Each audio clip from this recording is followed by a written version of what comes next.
Hello' Guwahati নমস্কাৰ মই বিজয় দিচাং সকলোকে স্বাগতম জনাইছোঁ মোৰ চেনেল দিচাং স্পেচিয়েল। জিলৈ আহিছোঁ এখন আহিবলগীয়া অসমীয়া ছবি হিয়াৰ কিছু শ্বুটিঙৰ দৃশ্য। ব'লক ভিডিঅ'টো আৰম্ভ কৰোঁ।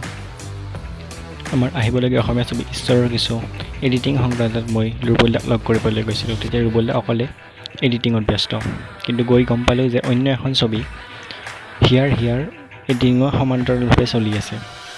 হিয়াৰ শ্বুটিং আৰম্ভ হৈছিল 2018 চনতেই। অসমৰ বাহিৰৰ কিছু মনোৰম লোকেশ্যনত এই চিনেমাখনৰ শ্বুটিং কৰা হৈছে। সাগৰৰ পাৰৰ কিছু মনোৰম দৃশ্য, সূৰ্য মন্দিৰ আৰু ভিন্ন মনোৰম লোকেশ্যনত এই চিনেমাখনৰ শ্বুটিং কৰি থকা হৈছে। চিনেমাখনত বহুতো জনপ্ৰিয় তাৰকাৰ লগতে ৰুবলদা আৰু দৃষ্টি বৰ্মনেও অভিনয় কৰিছে। হিয়াৰ চিনেমাখন আচলতে বহুদিন আগতেই আধৰুৱাভাৱে শ্বুটিং হৈ ৰৈ যোৱা প্ৰজেক্ট।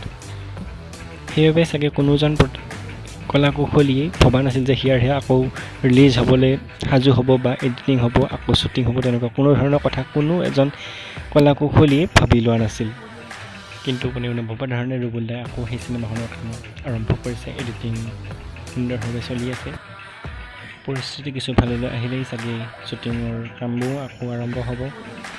এইখিনিতে ক'ব বিচাৰোঁ যে যিমান দূৰ মই ডাইৰেক্টৰ হিচাপে ৰুবলদাক লগ পাইছোঁ, তেওঁ বহুখিনি কষ্ট কৰিব পৰা মানুহ, নিজৰ কাম সন্মান কৰিব পৰা মানুহ। তেওঁৰ কষ্ট আৰু কামৰ ফলশ্ৰুতিত আমি এখন সুন্দৰ ছবি উপভোগ কৰিবলৈ পাম বুলি খুবেই আশাবাদী।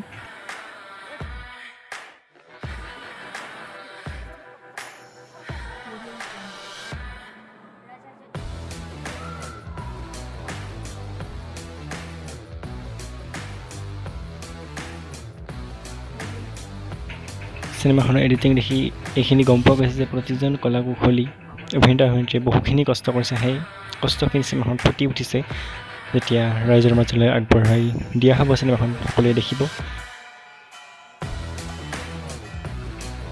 চিনেমাখনৰ লগত বহুকেইজন জনপ্ৰিয় অভিনেতা অভিনেত্ৰী জড়িত হৈ আছে, কিন্তু এতিয়াই নামসমূহ ঘোষণা কৰিব পৰা হোৱা নাই। শীঘ্ৰেই মোৰ ব্লগৰ জৰিয়তে আপোনালোকক সকলোখিনি জনাম। চিনেমাখন নিৰ্মাণৰ সময়ত ডাইৰেক্টৰে প্ৰতিজন কলা কৌশলী অভিনেতা সকলোৰে পৰা ছাপোৰ্ট বিচাৰে, মনোবল বিচাৰে, আৰু সেই মনোবল দিয়াটো আমাৰ সকলোৰে দায়িত্ব, কৰ্তব্য। এজন অসমীয়া হিচাপে এখন অসমীয়া চিনেমা আপুনি সেইখিনি মৰম, সেইখিনি আদৰ কৰিব বুলি আমি আশাবাদী। ভিডিঅ'টো ইমানতে সামৰিছোঁ। ধন্যবাদ।